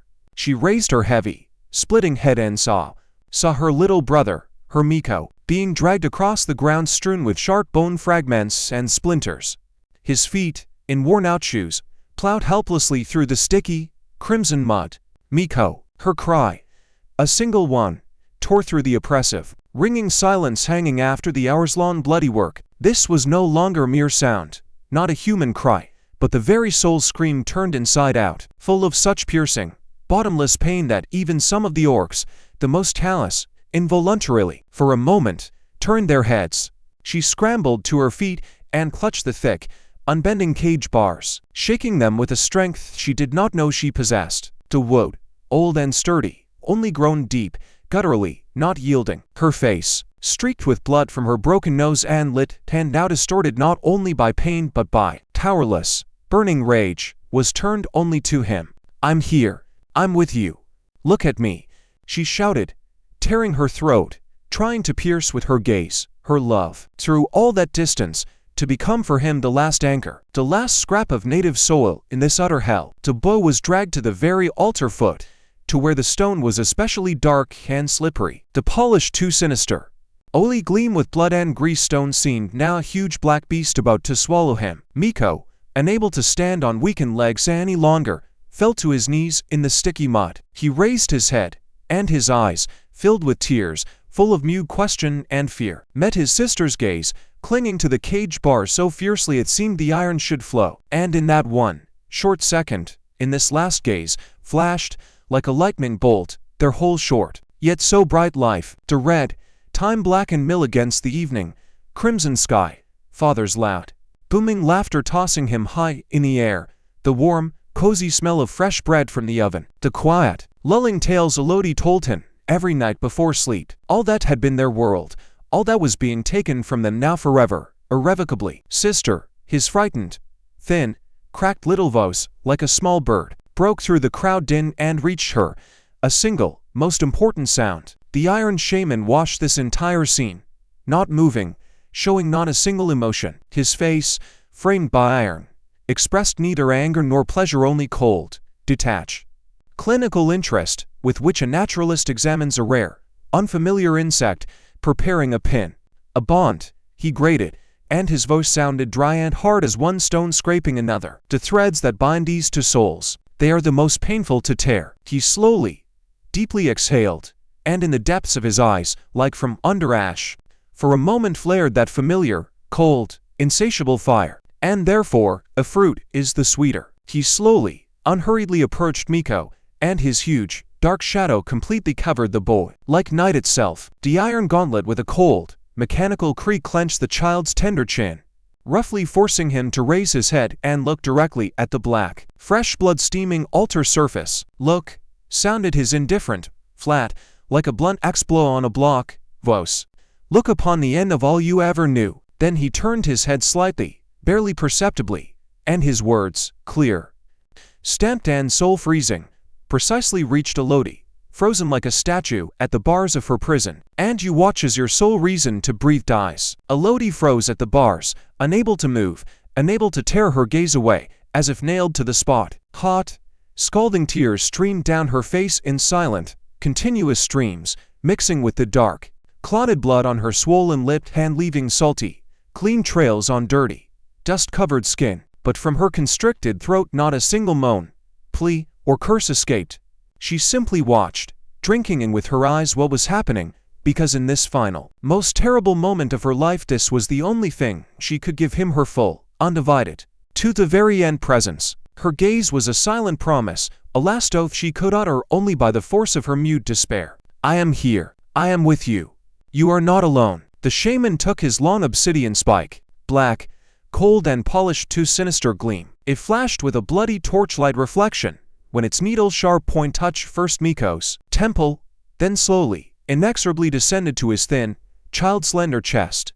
"I shall take not his life," spoke the shaman, and his burning, soulless gaze was fixed on Elodi's face, absorbing like a sponge each feature of her suffering distorted, tear-streaked face. "I shall take your hope, your love, that very part of your soul that dies here and now, with him." The black spike entered. It entered not deep, but with monstrous precision, calculated and cold as a surgical knife's movement. Miko's small body shuddered with its whole being, one sharp, short convulsion. His eyes, still full of unshed tears, widened in pain, sharp, burning and utterly new. He opened his mouth to scream, but sound was not born. air stuck somewhere deep in his throat, unable to overcome the icy jam of terror and advancing numbness. Only his lips whitened and trembled slightly. His gaze, full of mute question and incomprehension, bored into his sister's face. He sought in the depths of her eyes salvation, the last refuge from the darkness advancing upon him. Right before her eyes, slowly and inexorably, as a flood begins after a dam breach, from Miko's chest, from that very place where the flesh-maned spike blackened, stretched a thin thread. It was woven of pure light, tremulous and alive as the first ray at dawn. It was transparent and delicate, like a cobweb hung in morning dew, and in its radiance glints moved and shimmered, not merely light memories, a flash of gold from ripe wheat in the field near their home, which no longer existed, to deep, dark blue of the forest river, where they caught small, glistening fish together, the warm, cozy orange glow of fire in the hearth on long evenings. This was their very bond. A sister's love for her brother, his trusting attachment to her. All this, invisible and incorporeal, suddenly became material, visible, horrifyingly vulnerable and fragile. Elodi felt this not as metaphor, but as a physical rupture inside her own body. Deep in her chest, under the ribs, something snapped with a quiet, internal click. It was real pain, dull and tearing, as if part of her flesh were being ripped out. Air suddenly ceased entering her lungs. She opened her mouth, trying to inhale, but invisible steel vice gripped her chest. She could not breathe. She could only watch. The shaman observed. His gaze was devoid of all human. It was study of process, cold calculation of a master checking the work of a complex mechanism. He did not move, only tightened his grip on the staff's haft. The dark crystal at its tip, until now only dimly flickering, now froze in tense anticipation.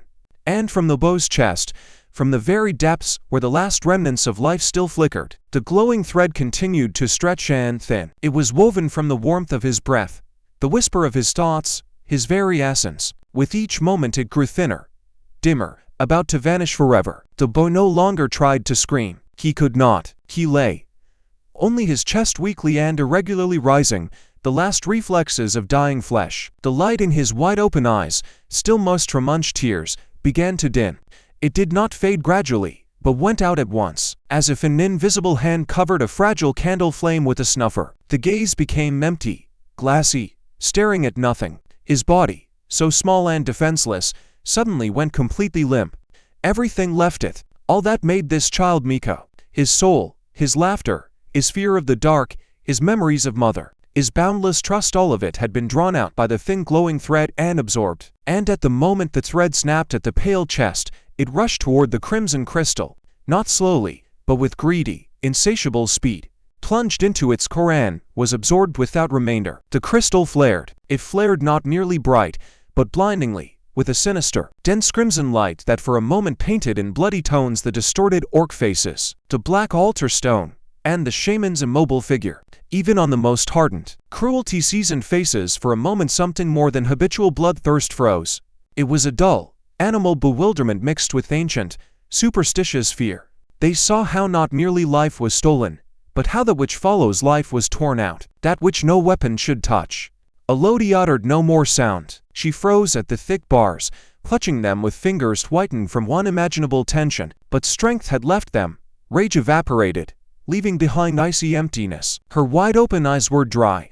They looked at the small pale body, but she no longer saw Miko. She looked at a shell, an empty form from which, before her eyes, all living, all real had departed. He had been her little brother, her meaning from the day their mother died, her duty, her quiet joy in the darkest days, her reason to cling to life even here, in this hell. And now he lay there, and in him remained nothing of that bow. And in her own gaze, just a minute ago full of desperate love and rage, now remained exactly nothing. No tears, no anger, no pain, only even, bottomless and all-consuming emptiness. An emptiness cold and gray as cooling ash after a huge, destroying fire that had burned her entire world to ash. Now that was gone, and inside herself, in that depth where once a heart beat and a soul lived, also nothing remained.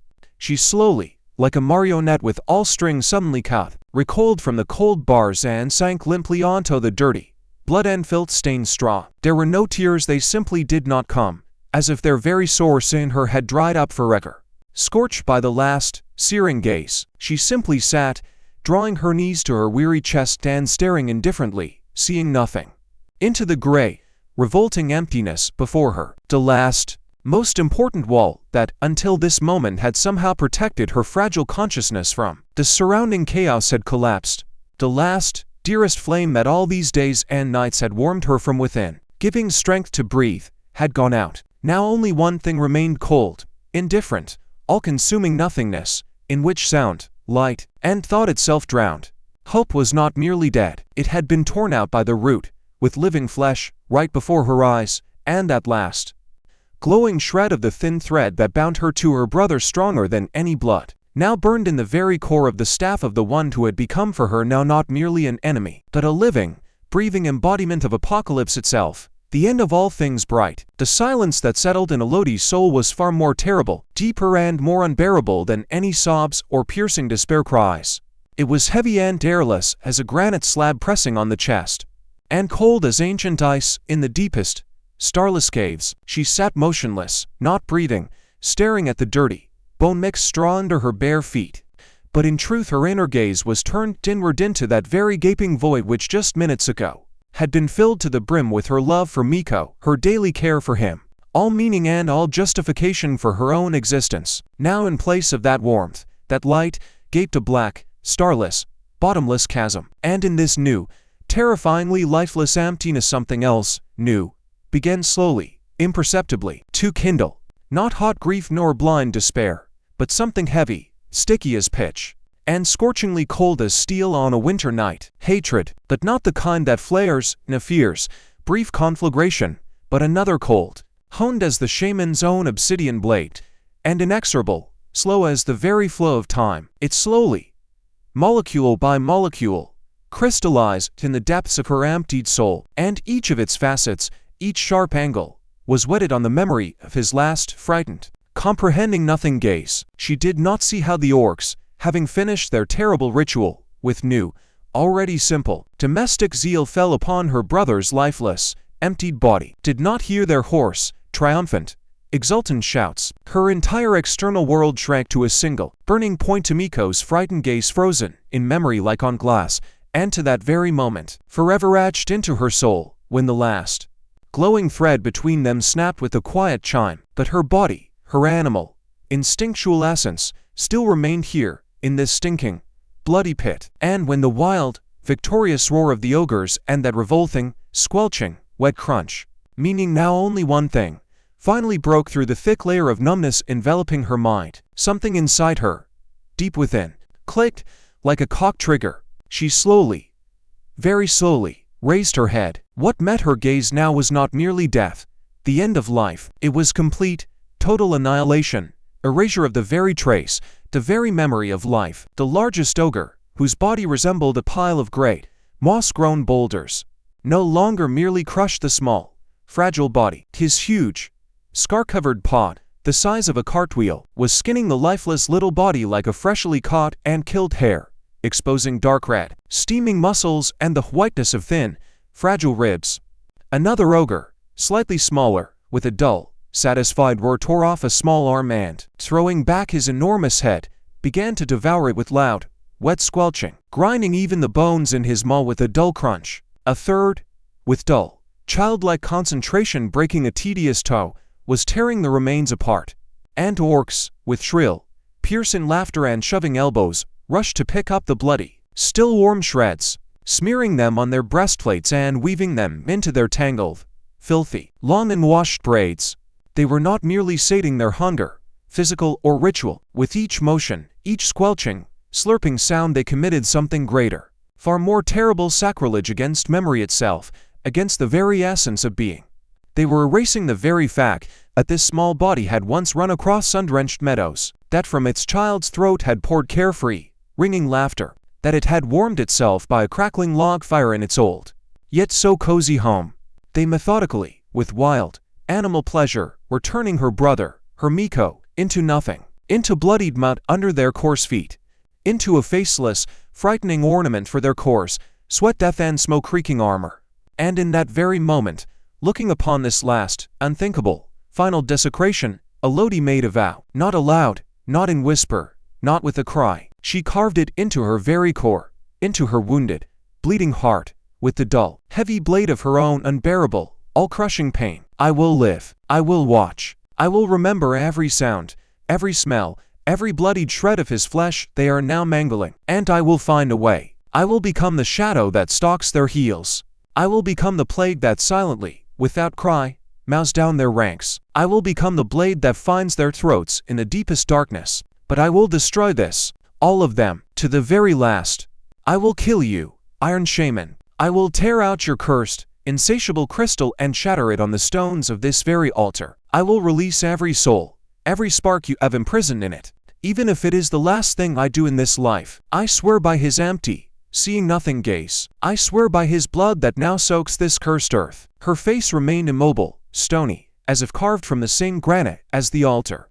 Not a single muscle twitched, but deep in her eyes, at their very bottom, where just recently only icy, dead emptiness had gaped, now two coals smoldered, flaring up black, bottomless, cold, ready at any moment to ignite into an all-consuming, unquenchable fire of absolute vengeance.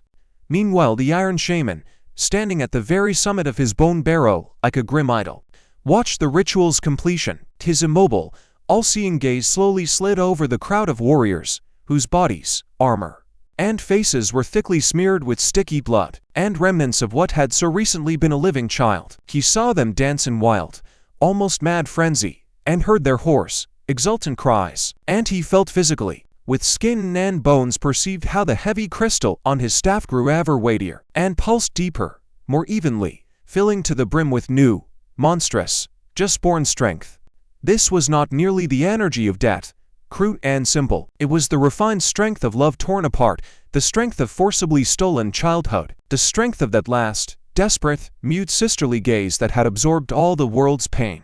But on his face, lit by the crystal's deathly crimson glow, not a shadow of satisfaction appeared, nor was there simple triumph of a victor.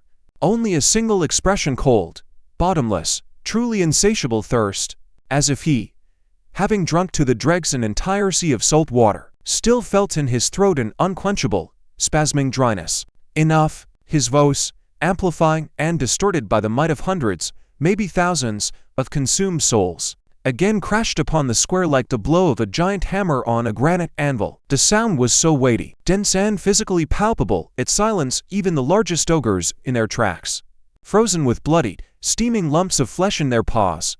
Enough of this simple, crude fare. The shaman slowly, with icy calm, ran his burning gaze over the frozen, breath-held crowd, and in his grating voice was heard not disappointment, but cold, indifferent, calculating superiority. The blood of men is nourishing, their fear is sweet and intoxicating, but for the great crucible, to forge from the old ash a completely new world, other, far sturdier metals are needed. 'Tis burning, like glowing coals. Gaze was again directed over the horde's heads, to the west, where beyond the endless, wine-swept steppes and broad, fertile valleys, beyond impassable, dark thickets of ancient, silent forests and swamps that knew neither roads nor paths, lay the enchanted lands of the Elves. And to the north, where in the stony, deep wams of gigantic, eternal snow-capped mountains, reigned the unbending Dwarves. Men are clay, he proclaimed, and in his voice, low and resonant, sounded unconcealed, deepest contempt. Malleable, soft, perishable. In their perishing lies a certain, crude strength, but there is no refinement, no endurance. He raised his staff high overhead, and the dark crystal at its tip answered with a sinister, almost black crimson glow that absorbed the surrounding light. I crave the crystalline wine of elven souls. His voice, piercing and sharp, cut through the ensuing silence, and each spoken word was like a precise dagger strike. Their life is long as a river. Their memory reaches into the very depth of millennia. Imagine just what unimaginable might lies in a soul that remembers yet the birth of the first forests. He slowly swept his gaze over his mesmerized army, and in the depths of his eyes burned cold, insatiable, almost physical avarice. They are too proud, too confident in their illusory superiority. They're aristocrats, who look down upon us like roadside filth. They're mages, who whisper with the very trees and whine they're immortal, or near immortal. Souls are filled to the brim with strength flowing from the very heart of wild nature. We shall tear out this strength by the root. We shall break their age-old pride upon the polished surface of my altar, and their ancient, refined magic shall become the finest fuel for our great march. Their knowledge, their foresight, Their songs all shall blindly serve us, when their very souls are forever locked within the core of my crystal. The crowd's roar, deafening just moments ago, died down, replaced by a greedy, attentive, full of new, predatory interest whisper. Thousands of eyes, just a minute ago clouded by simple rage and bloodthirst, were now fixed on the shaman's figure with a new, more meaningful expression. And the dwarves, he continued, and in his grating, stone scrape-like voice sounded undisguised, almost carnal avarice, their souls, tempered in the fire of countless forges and bound by unbending, stubborn will of stone itself. A dwarf's wrath is ancient, deep, and stubborn as the very rock. To consume it, digest it, is like forging one's own spirit in a divine smithy where stars burn instead of coal. He tightened his grip on the staff's haft with his iron gauntlet, and the crystal answered with a restrained yet powerful, in-originating pulsation. Their legendary stubbornness shall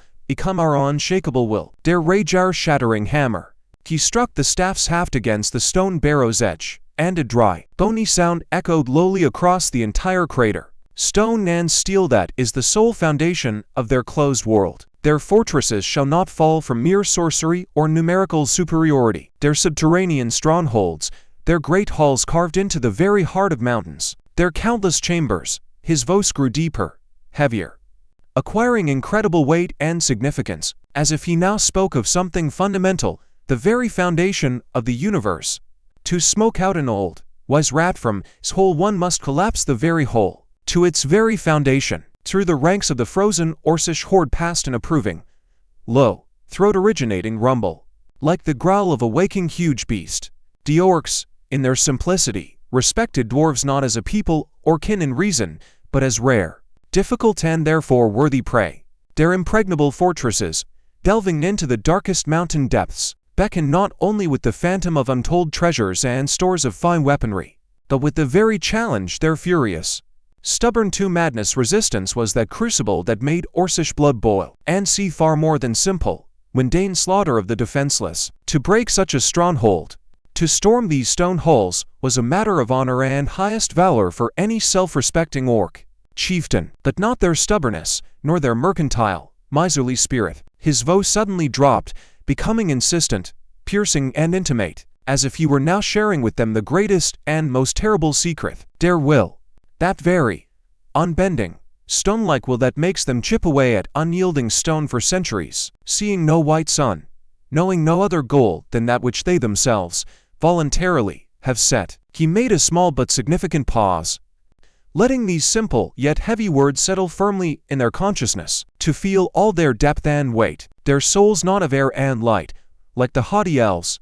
They are dense, heavy, like the richest, unrefined ore, like an ingot of purest, multiplied tempered steel. The shaman leaned forward, to the very edge of the bone barrow, and his next question sounded like a seductive, full of dark promise whisper, insinuating and tenacious. Imagine what will become of our armor, our weapons, when we drive into their very core, into the steel soul of every blade, the unshakable will of an entire dwarf folk. He slowly straightened to his full titanic height, and his voice again thundered, filling all space. No, even the most enchanted steel shall withstand us. No, even the strongest siege shall last longer than a single blow of our battering ram. We shall take their will, the very essence, quintessence of their people, and forge from it eternal, unshakable shackles for the entire living world. The shaman took a heavy, confident step forward, to the very barrow's edge. His huge, distorted and stretched by the crystal's crimson radiance shadow, covered the first orc ranks like the wing of a giant,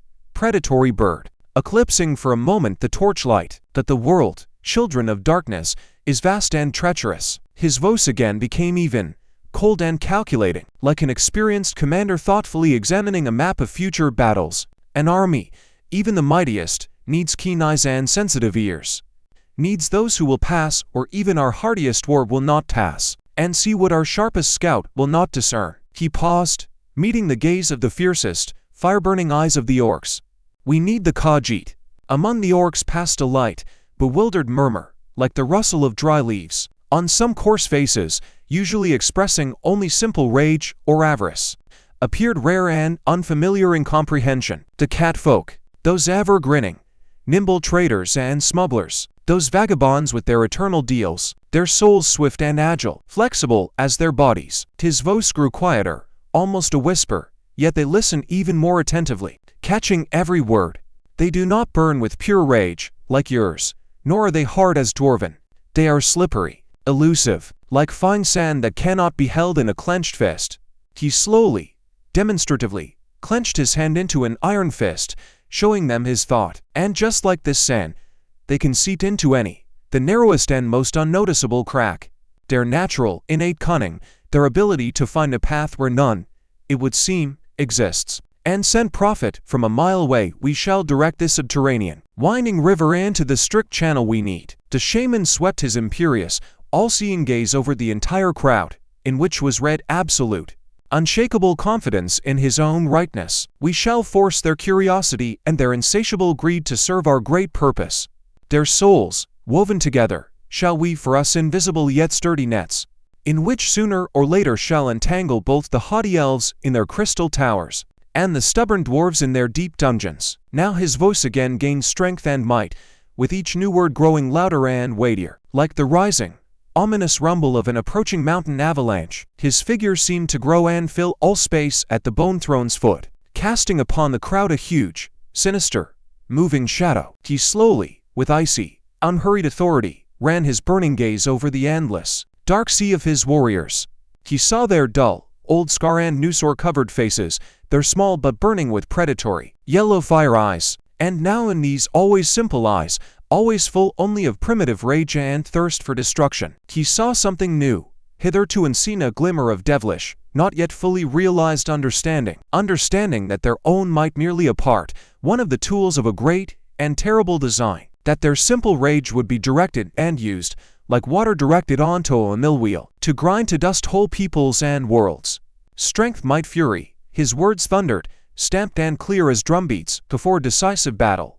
But against some particular enemies even this is not enough. Against those in whom lives the very spirit of primordial chaos, wild, unbridled, blind might that was here long before us and, perhaps, shall remain after. He paused, long and significant, letting these words penetrate the very consciousness of each who heard. We need a might that shall crush not merely stone walls, but the enemy's very faith in his own strength. We need the Minotaurs. In his grating voice sounded something new, unfamiliar, not familiar avarice nor cold calculation, but a certain cold, almost reverent acknowledgement of alien, wild, untamable strength. Their pride, their souls are the very storm, wild and unbridled, forcibly enclosed in crude flesh. The rage of a blind bull, subjugated to the cold reason of a warrior philosopher. We shall subjugate it to ourselves. We shall tear from them this thin mask of sages and release their true, primordial, bestial essence. He spread his arms wide, and his huge, wavering shadow on the bone-bearer wall repeated this imperious gesture, like a giant predator preparing to pounce.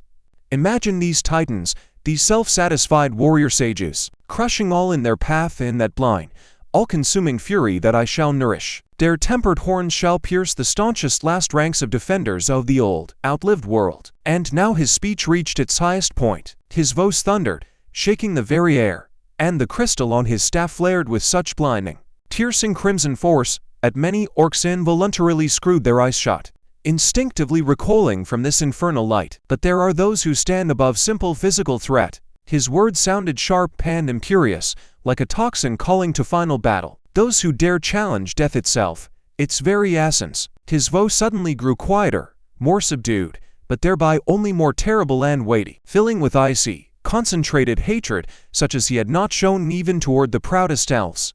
The Ashkara. This word burst from him with such effort it sounded like the most terrible curse. These creatures, these degenerate children of ancient phoenixes, who dance in their sacred flame, imagining themselves masters of the eternal cycle. Their endless rebirth is a mockery of our strength, of death itself. He struck the staff's haft against the stone with force, and a dry, bony sound echoed lowly across the entire stone crater, making the earth tremble. We shall not merely kill them, we shall extinguish them forever. We shall tear out their souls before they can be reborn from their ash. We shall consign their divine, pure flame to eternal, starless oblivion.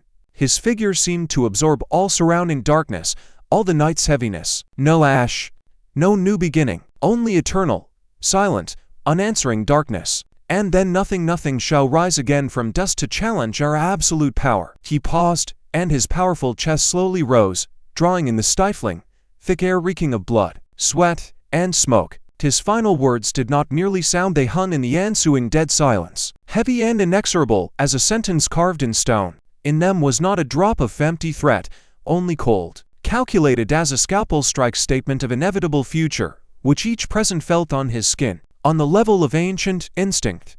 He made a new pause, letting the ringing silence absorb the whole monstrous scale of his design. And then his voice sounded with new, solemn mind-freezing clarity. And the last of eyes. This word he pronounced with special, cold-blooded, icy contempt. These haughty sky maidens who fancy themselves judges and executioners, deciding who is worthy of eternal life, and who eternal oblivion. His gaze, sharp and piercing, seemed to rise higher, piercing the very heavens, challenging the gods themselves. They are the key, the final key to the very mechanism of death. Their winged and decaying bodies, their mystical connection to the world of the fallen, they will allow us to seize control over the river of souls, not merely to take souls on the battlefield but to tear them from the very heavenly, shining halls. In his grating voice sounded that final, sacrilegious, and irrevocable determination. We shall imprison the Valkyries themselves in cages woven of light and decay, and force their heavenly harps to play our funeral song. They shall direct the souls of fallen heroes not to their imaginary, shining paradise, but straight into the insatiable core of my crystal, multiplying our might with each new fallen warrior. The shaman spread his powerful arms wide, addressing his entire countless, breath-held horde. His titanic shadow, distorted and elongated by the crystal's crimson glow, fell upon them like a heavy blanket, like the wing of a dark, world-manifested god. That is our war. His voice thunder, eclipsing the last, distant noises of the camp. Not for a wretched scrap of land, not for a pile of contemptible gold, for souls, for the very essence from which this old, rotten-through world is woven. He clenched his hands into iron fists, and this simple gesture was full of such predatory, insatiable avarice it seemed he could crush whole peoples and civilizations in his palms. We shall gather the strength of each race as one, every skill of theirs, every grain of their unique essence, and in the crucible of our unified will we shall remelt them, mix them into one. We shall forge from this motley rubbish a new, iron world. His voice reached deafening, truly apocalyptic power, born, it seemed, in the very earth's breast. A world without weakness, a world without perishable, stupid hope, a world where only one truth shall reign, my will, and one law our strength. The roar bursting from hundreds of thousands of throats was no longer the cry of living beings. It was the rumble of the abyss itself having finally found voice, the deafening, primal roar of the coming end of all that exists. We shall become collectors of this world's greatest souls. His words, stamped and clear, cut through this infernal, deafening chorus, driving into consciousness. We shall remelt them, erase all and any boundaries between races, to forge something unify, monolithic and perfect, a race of new, true gods. He sharply, almost roughly, cut off his speech, and in the sudden silence only the crackling of torches and the heavy, snorting, like forge bellows, breathing of the ogres, utterly mesmerized by his terrible vision, were heard. And then, his voice dropped to an ominous whisper that nonetheless reached the last warrior in the farthest row. Then we shall turn our gaze upon the gods themselves, and their shining heavenly thrones we shall occupy. He clenched his fist with force, and the iron plates of his gauntlet came together with a dry, distinct crunch. This quiet yet imperious, metallic sound sounded to the entire horde louder and weightier than any verbal order. The Iron Maw roared in answer. But this was no longer merely a battle cry full of simple rage and thirst for easy plunder. It was a hymn erupted from the very netherworld, from its blackest depths at him to the coming total apocalypse. In this deafening roar sounded an iron promise of war that would spare neither the haughty elves in their shining, fragile cities, nor the stubborn dwarves in their impregnable stone strongholds, nor even the very heavenly vaults.